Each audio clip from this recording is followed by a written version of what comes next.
Hello, हाय, welcome, नमस्ते। मेरा नाम है ऋतिक और आज हम फिर से बात करने वाले हैं एक और इंटरेस्टिंग कंसेप्ट के ऊपर। तो ये वीडियो उन बच्चों के लिए मोस्ट इंपोर्टेंट होने वाली है जिनके पास सब्जेक्ट है इंटरमीडिएट मैक्रो इकोनॉमिक्स फर्स्ट। तो चलो ये फिर शुरू करते हैं आज की वीडियो, जहां पे हम बात करेंगे लेसन नंबर 7 के एक और इंपॉर्टेंट कंसेप्ट के ऊपर। और भाई इस कंप्लीट सीरीज के नोट्स बन चुके हैं। जिन बच्चों को नोट्स परचेज करने हैं इस नंबर पे जाए 9667836336 यहाँ जाके नोट्स ले सकते हैं। अब आते हैं आज की वीडियो पे, जहां पे हम बात करेंगे लेसन नंबर 7 के एक टॉपिक के ऊपर जो हमारा है बिजनेस फिक्स्ड इन्वेस्टमेंट। इसके हमने दो अप्रोच देखने थे, एक तो था हमारा नियो क्लासिकल अप्रोच और आज हम बात करने वाले हैं वो है अल्टरनेटिव अप्रोचेस। यानी कि और कौन कौन से अप्रोचेस होते हैं जिनके जरिए हम ये चेक कर सकते हैं कि बिजनेस में फिक्स्ड इन्वेस्टमेंट में कैसी करनी चाहिए। अब एक बात और ध्यान रखें कि बच्चे कमेंट करेंगे भैया सीरीज कब कंप्लीट होगी। ठीक है, देखो इस चैप्टर के ना सिर्फ कुछ फेज और बाकी हैं, मतलब क्या 2 या 3 वीडियोस और बनाऊंगा मैं, जिसके बाद हमारा जो टॉपिक है कंप्लीट खत्म हो जाएगा। कोशिश तो पूरी करूंगा कि मैं भाई आज ही शूट कर दूं रात को ही, क्योंकि 7 बज चुके हैं, ऑलमोस्ट 7:15 बज चुके हैं और मेरे सिर में हो रहा है दर्द। आई बात समझ में? मैं फिर भी कोशिश कर रहा हूँ कि इस वीडियो को कंप्लीट कर दूं, इस सीरीज को आज रात को ही।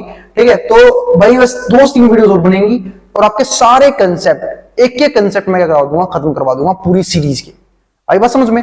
तो इस बात का ध्यान रखना है और भाई धैर्य बनाए रखें, आराम से पढ़े, कोई दिक्कत नहीं है। ठीक है, और जो भी कंसेप्ट करवाए गए हैं वो हाईली इंपॉर्टेंट है। ठीक है, जितने भी कॉन्सेप्ट हैं, हाँ उन कंसेप्ट को स्किप करते चलना जो बार बार रिपीटेडली हो रहे हैं, यानी कि जो बार बार यूज हो रहे हैं। बहुत से कंसेप्ट ऐसे हैं जो मल्टीपल वीडियोस में यूज हो रहे हैं। ठीक है, तो आप सिर्फ मेन वीडियोस को देखें। हो सकता है तो मैं आप लोगों को अपने जो कम्युनिटी टैब है उसमें बता भी दूंगा कि कौन कौन सी वीडियोस हैं जो मोस्टली हाईली इंपॉर्टेंट है। ठीक है, आप सिर्फ वो भी देख सकते हो। आई बात समझ में?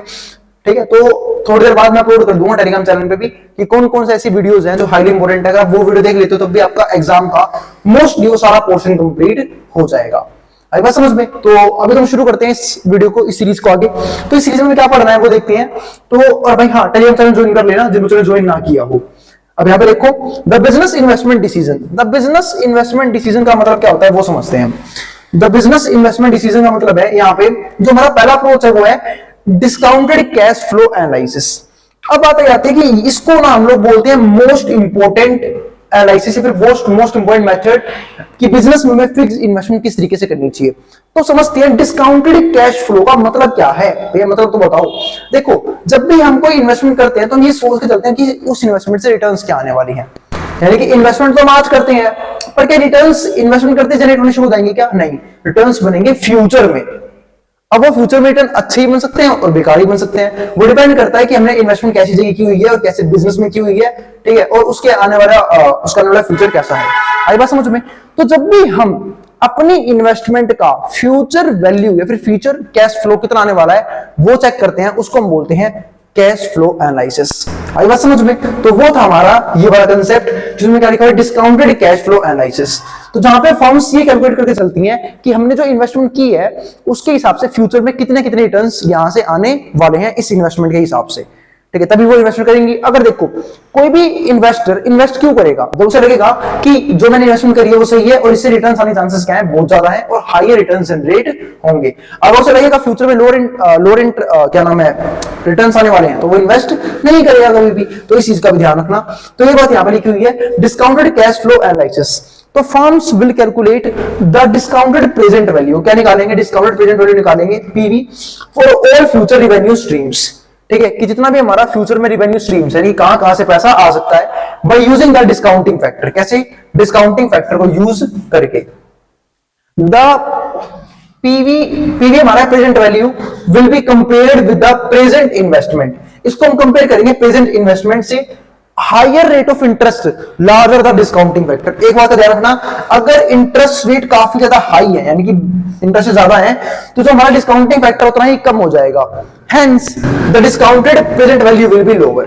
ठीक है, तो अगर हमारा इंटरेस्ट रेट हाई है तो डिस्काउंटेड फैक्टर भी कम होगा, डिस्काउंटिंग फैक्टर भी कम होगा, साथ साथ जो डिस्काउंटेड प्रेजेंट वैल्यू वो भी क्या हो जाएगी? कम हो जाएगी, लोअर होगी। In such a case there is a possibility that the total discounted cash flow will be less than the cost of project. तो इस हमारे केस में क्या होता है, संभावना हो सकती है जो टोटल कैश फ्लो है ना वो क्या हो जाए, कम हो जाए टोटल कॉस्ट ऑफ प्रोजेक्ट से। Hence it will be less likely to take on any given investment project. ठीक है, तो ये बहुत कम लोगों को पसंद है कि इन्वेस्टमेंट जहां पे रिटर्न्स कम आए और पैसा फालतू लग जाए। आई बात समझ में? तो जब भी हम अपने इन्वेस्टमेंट को फ्यूचर रिटर्न से कंपेयर करने की कोशिश करते हैं, तब हम इस मेथड को यूज करते हैं, डिस्काउंटिंग कैश फ्लो एनालिसिस को। आई बात समझ में? तो ये काफी इंपॉर्टेंट फैक्टर होता है ये दिखाने के लिए कि फ्यूचर में रिटर्न्स बनने वाले भी हैं या नहीं बनने वाले हैं। हाँ, इसको कैलकुलेट करने के फॉर्मूले होते हैं, पर वो आपके सिलेबस का पार्ट नहीं है, आपको सिर्फ थ्योरेटिकली स्टडी करना था कि ये क्या होता क्या है। अब जो हमारा नेक्स्ट टॉपिक है वो है the acceleration model and the cost of capital effects. ठीक है, अब ये पढ़ना शुरू करते हैं। तो अब यहां पे देखो, सिंपल एक्सेलरेटर मॉडल। एक्सेलरेटर का मतलब क्या होता है कि किसी चीज को बढ़ाना, क्योंकि एक्सेलरेट करने का मतलब होता है किसी चीज को इंक्रीज कर देना। फॉर एग्जाम्पल हमारी गाड़ियों में भी एक्सेलरेटर होता है, वो क्यों होता है कि हम स्पीड को इंक्रीज कर सके। ठीक है, आप लोगों ने 9th फिजिक्स वगैरह पढ़ा होगा, 9th में एक्सेलरेशन का फॉर्मूला होता था। ठीक है, उसका मतलब यही था। तो एक्सेलरेटर मॉडल का मतलब क्या है कि इन्वेस्टमेंट स्पेंडिंग किस रेट से बढ़ाई जा रही है। अब एक सिंपल सी बात है, बिजनेस को जितना ज्यादा आउटपुट में चेंज लेके आना है उसे उतना ही इन्वेस्टमेंट करना पड़ेगा। यानी कि जितनी तेजी से मुझे आउटपुट को इंक्रीज करना है, मैं उसी तेजी से क्या करूंगा, जो इन्वेस्टमेंट स्पेंडिंग होगी उसको बढ़ाऊंगा। तो यहाँ पे क्या लिखा है मैंने, simple acceleration model asserts that investment spending is proportional to change in output and is not affected by cost of capital। उसको cost of capital से कोई भी देना नहीं होता। अगर बात समझ में, तो इस बात का ध्यान रखें कि जब भी मुझे अपना आउटपुट बढ़ाना है तो इन्वेस्टमेंट को भी बढ़ाना होगा। और एक सिंपल सी बात है, इन्वेस्टमेंट का बढ़ने का मतलब ही क्या है कि कहीं ना कहीं आउटपुट जनरेट हो रहा है और ज्यादा जनरेट होगा। और अगर इन्वेस्टमेंट में कम कर दूंगा तो मेरा आउटपुट लेवल भी क्या हो जाएगा, गिर जाएगा। और इसी को बोलते हैं इन्वेस्टमेंट में और आउटपुट में क्या होता है, एक पॉजिटिव रिलेशन देखा जाता है। तो they have to invest more. अब यहाँ पे if the firms want to produce more output, वही बात यहां पे लिखी हुई है, अगर फर्म चाहती है कि वो प्रोड्यूस करे मोर आउटपुट, ज्यादा आउटपुट प्रोड्यूस कर जाती है, they have to invest more, उसे इन्वेस्ट करना पड़ेगा। इन्वेस्ट मोर और कोई तरीका नहीं है, respective to the cost structure.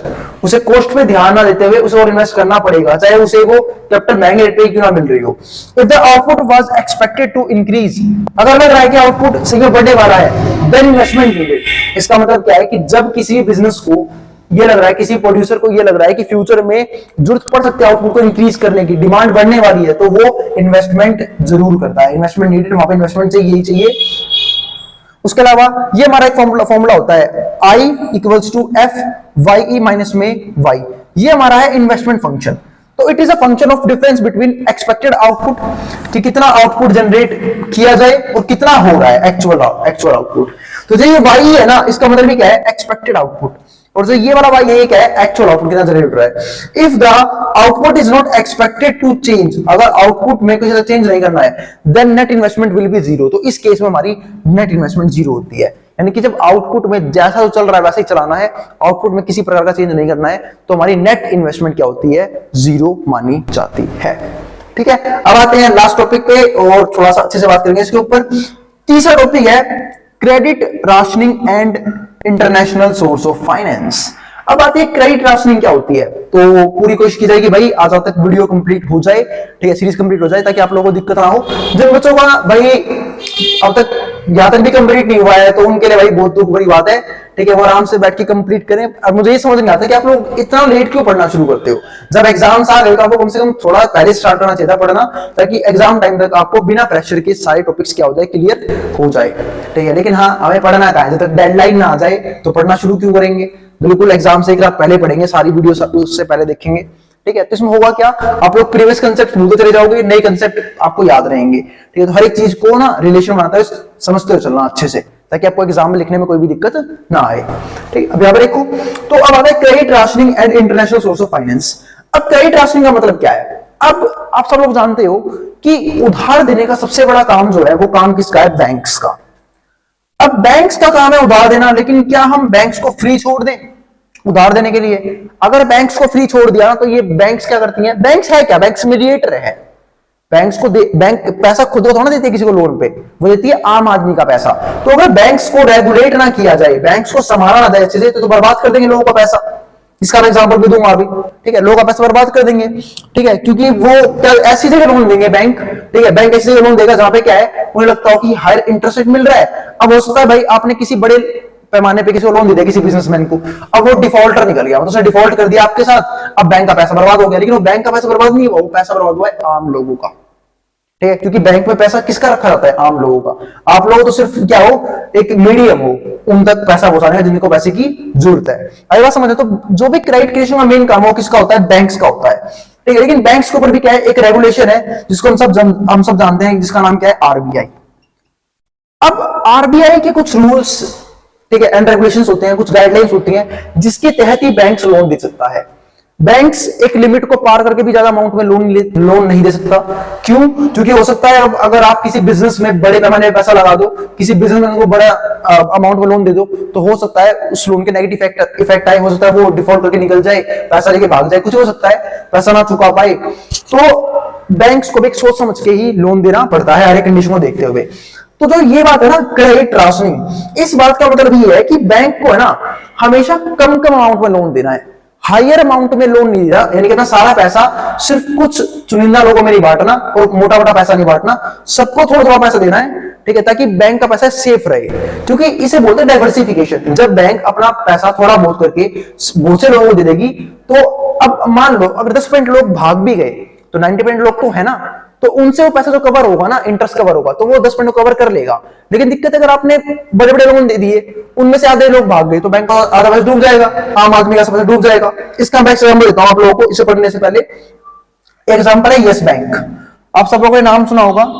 आज इसका शेयर प्राइस चेक करना, अगर आपके पास टाइम हो तो गूगल पे जाना, इसका शेयर प्राइस चेक करना यस बैंक का, ठीक है। तो यस बैंक जो है ना, वो एक टाइम पे बहुत ही फेमस प्राइवेट सेक्टर का बैंक था, ठीक है, काफी फेमस बैंक था यस बैंक, क्योंकि आज भी है। लेकिन ना इसलिए क्या, इसका जो उस टाइम पे सीईओ था या फिर जो भी इसका मेन चीफ एग्जीक्यूटिव ऑफिसर था, ठीक है, उसने क्या किया, बैंक के साथ कर दिया डिफॉल्ट। वो क्या किया इसने, उन्होंने पैसा कमाने की वजह से, ताकि हाई इंटरेस्ट जनरेट हो, ऐसे लोगों को लोन प्रोवाइड किया जो वो लोग कभी लोन चुका ही नहीं पाए। तो इस तरीके से क्या हुआ, लोगों का पैसा जो भी यस बैंक में जमा था वो सारा का सारा क्या हो गया, ऑलमोस्ट खत्म हो गया, बर्बाद हो गया। तो यस बैंक की जो शेयर प्राइस है ना, वो रातों रात काफी नीचे आ गई।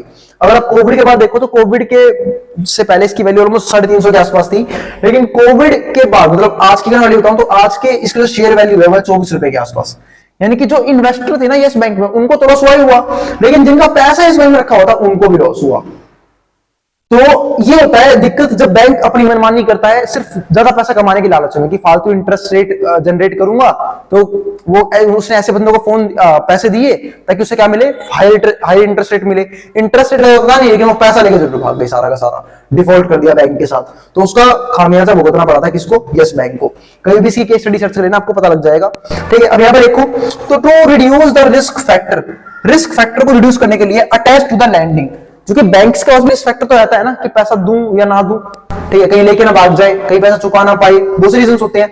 Attach to the lending, banks not give large amounts of money to a few borrowers. तो बैंक कभी भी है ना लार्ज अमाउंट ऑफ मनी कभी भी फ्यू बोरोवर्स को नहीं देता है। The banks do credit rationing, bank करता है क्रेडिट राशनिंग, मतलब उधार बांटता है लेकिन बहुत सारे लोगों को। Because of credit rationing firms can not borrow large amount of money. तो कभी भी फर्म जो है वो large amount of money bank से उधार नहीं दे सकती अपनी जरूरत के हिसाब से, इवन इफ ही वांट, चाहे वो चाहते ही ना फालतू पैसा।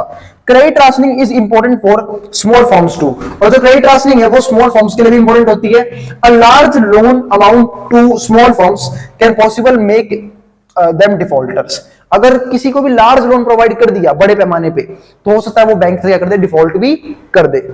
अब आगे क्या आता है, यहाँ पे नोट लिखा हुआ है, मतलब इसे बच कह सकते हैं। As a part of total loan can be non performing and defaulted. अब मान लो डिफॉल्ट हो गया, अब डिफॉल्ट होने के नुकसान क्या झेलने पड़ते हैं वो समझते हैं।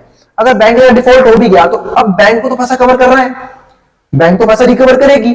अब बैंक पैसा रिकवर कैसे करेगी वो समझते हैं थोड़ा सा उस पॉइंट को। अब बैंक उसके लिए करती क्या है, जो बाकी लोन लेने वाले बंदे हैं ना, यानी कि जो बाकी बोरोवर्स है, हमारे जो बाकी बोरोवर्स होंगे, उनके ऊपर ना हाई इंटरेस्ट रेट लेना शुरू कर देती है। हाई इंटरेस्ट मतलब क्या, बैंक के साथ डिफॉल्ट हो चुका है, अब बैंक ने आम आदमी का पैसा डुबा दिया, लेकिन क्या आम आदमी चुप बैठेगा, बिल्कुल नहीं, उसे तो उसका पैसा चाहिए। और जिसने पैसा, अब मान लो मैंने बैंक में पैसा जमा करवाया, तो मुझे तो पैसा चाहिए ना, चाहे बैंक डूब जाए, चाहे बैंक कहीं जाए, या मैं आरबीआई के पास जाऊंगा, क्योंकि आरबीआई क्या है, रेगुलेटरी बॉडी है, तो पैसा चुकाना पड़ेगा।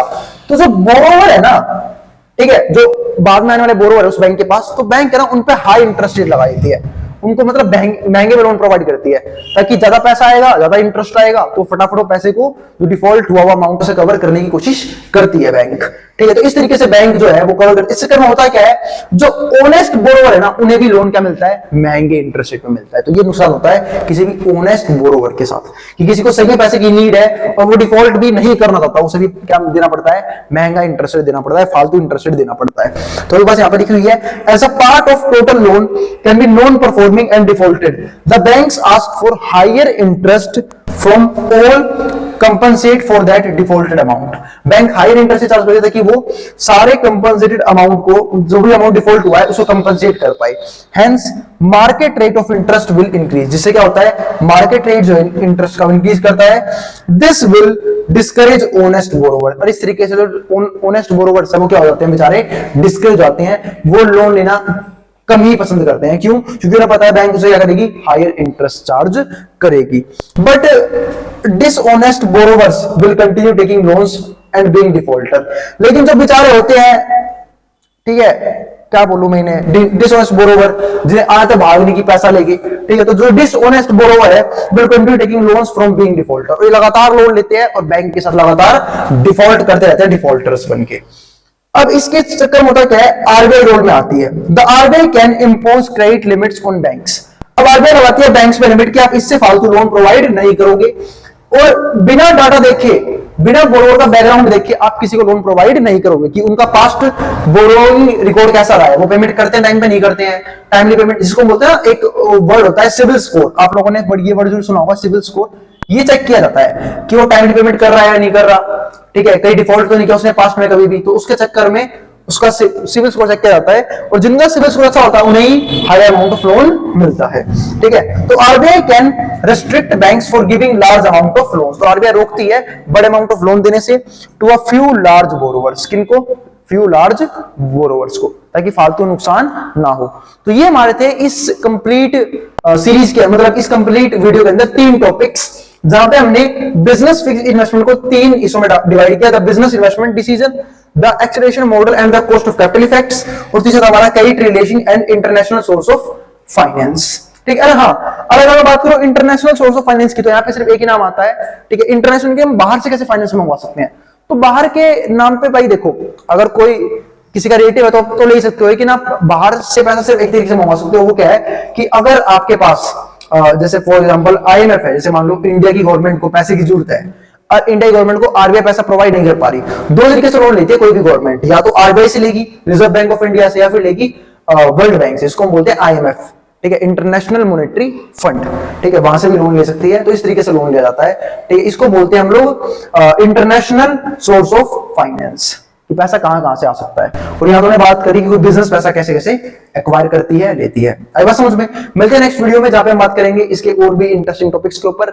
अभी सीरीज खत्म नहीं हुई है, कम से कम 2 से 3 वीडियोस अभी और लेंगी, क्योंकि अभी भी कुछ टॉपिक्स रहते हैं जो करवाने काफी इंपॉर्टेंट है। ठीक है, मैं कोशिश तो पूरी कर रहा हूं, क्या ज्यादा कर दूं। ठीक है, देखते हैं अभी क्या करते हैं। अब इसको जिसको जो उतारना उतार सकता है, मेट्रो बोर्ड के सामने से। और भाई ध्यान से पढ़ते रहना और ध्यान से याद करके जाना, और ऑल द बेस्ट कल के एग्जाम के लिए। मिलते हैं कल, हम मिलते हैं नेक्स्ट वीडियो के अंदर। ठीक है, जिसको जो उतारना उतार सकता है, मेट्रो बोर्ड के सामने से।